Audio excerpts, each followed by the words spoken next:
Ito, oras na para mag-pause at mag-reflect. Pag-usapan po natin ang mga bagay na malapit sa iyo at sa ating mental health. Samahan na si Rian Portugues para sa another kwentuhang All About You. Panoorin po natin ito.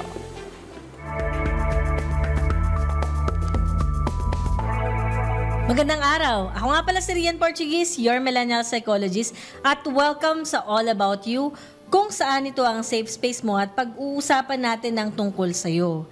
Para sa araw na to, babasahin natin yung isa sa mga concern na for sure makaka-relate ulit kayo.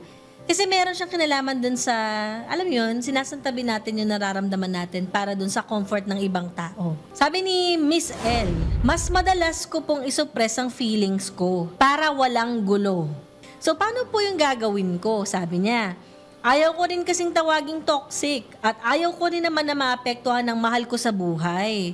Kaya naman, tinatago ko na lang. Importante dito, tulad ng mga previous episodes natin, sinabi natin na mahalaga yung role ng emotion, di ba? Mahalaga yung role ng emotion na ma-recognize natin siya or makilala natin siya. Meaning, kapag meron kang nararamdaman, mahalaga na inaalam mo kung bakit mo siya nararamdaman, saan siya nanggagaling. Kasi most of the time, ang ginagawa natin, iniisip natin yung nararamdaman ng ibang tao. And common sa atin yung mga Pilipino, di ba? Na parang isinasantabi natin yung pangangailangan natin, nararamdaman natin at iniisip natin para maging okay yung iba. Kasi ayaw natin na tawagin tayong toxic, pero mahalaga din kasi na kung minsan, sinasabi din natin yung nararamdaman natin at kailan natin yun ngayon gagawin. Well, wala namang tamang way at wala naman din tayong sinasabi na specific na time kung kailan natin sasabihin.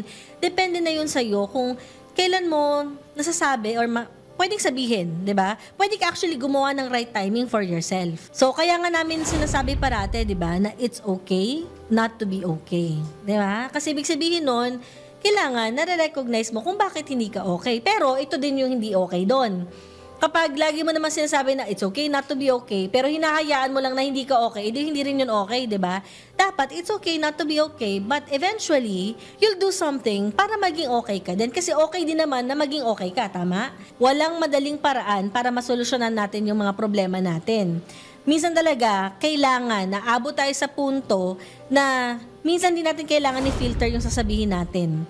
Sinabi ko kanina, importanteng kilalanin. So, ibig sabihin, be honest and be truthful as you can kapag i-communicate mo yung nararamdaman mo.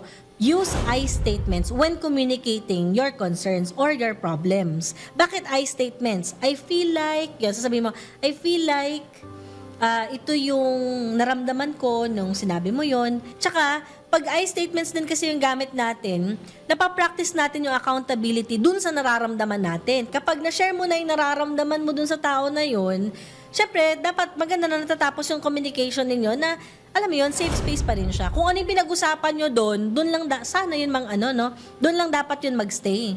Ayan, so maraming salamat, Miss L, sa pag-share ng concern mo. At kung kayo ay nakarelate tulad ni Miss L, no, huwag din kayo mag-hesitate na mag-send ng message ninyo o kaya mag-send ng tanong ninyo dito sa email na makikita nyo sa baba.